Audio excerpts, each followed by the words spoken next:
Saya dari Poltekkes Kemenkes RI Medan, jurusan Kebidanan Medan, kelas D3 2B. Jadi di sini saya mau menjelaskan tentang mioma uteri.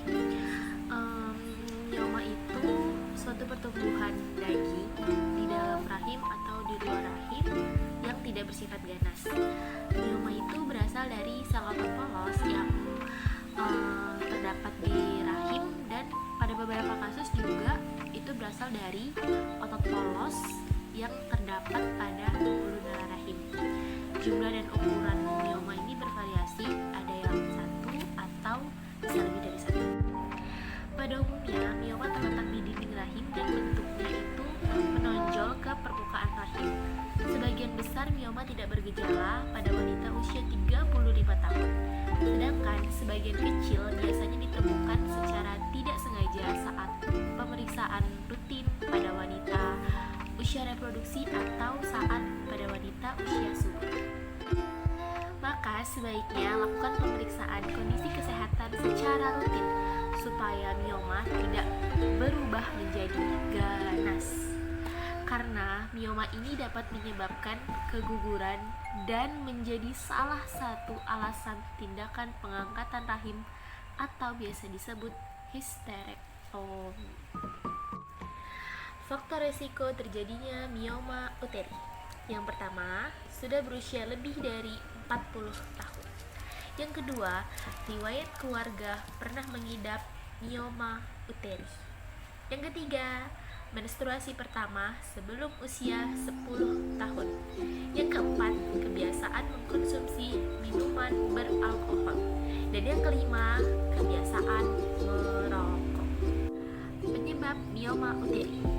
Penyebab pastinya terjadi mioma uteri masih belum diketahui hingga saat ini.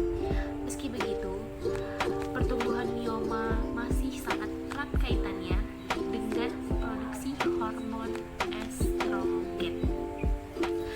Mioma menunjukkan pertumbuhan maksimalnya itu pada masa reproduksi, yaitu saat pengeluaran estrogen tinggi, sehingga cenderung membesar saat wanita hamil dan mengecil saat wanita memasuki masa menopause. Gejala mioma uteri. Yang pertama, menstruasi dalam jumlah yang banyak. Yang kedua, perut terasa penuh dan membesar. Yang ketiga, gangguan berkemih akibat ukuran mioma yang menekan saluran kemih. Yang keempat, nyeri pada panggul yang berkepanjangan dan tak kunjung sembuh. Dan yang kelima, penimbunan cairan di rongga perut. Pencegahan mioma uteri. Yang pertama, melakukan olahraga dan aktivitas fisik secara rutin dan teratur. Yang kedua, menggunakan alat kontrasepsi di bawah pengawasan dokter. Yang ketiga, menghindari kebiasaan merokok dan minum minuman yang beralkohol. Yang keempat, menjaga berat badan agar tetap ideal dan stabil. Dan yang kelima, menjalani pola makan yang sehat, yang tinggi serat dari sayur dan buah, serta menghindari pola makan yang tinggi gula dan tinggi lemak. Nah, buat teman-teman yang bingung dan penasaran, kapan sih harus ke dokter?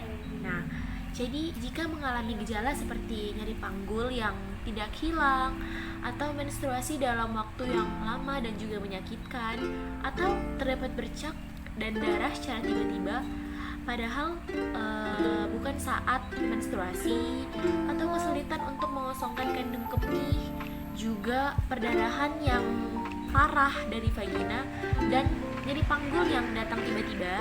Nah, jika mengalami dan merasakan gejala-gejala seperti yang saya sebutkan, sebaiknya segera periksakan diri ke dokter spesialis kandungan untuk menjalani pemeriksaan dan penanganan lebih lanjut. Nah, sekian dulu dari video saya penjelasan tentang mioma uteri. Terima kasih dan semoga bermanfaat. Sampai jumpa. Assalamualaikum.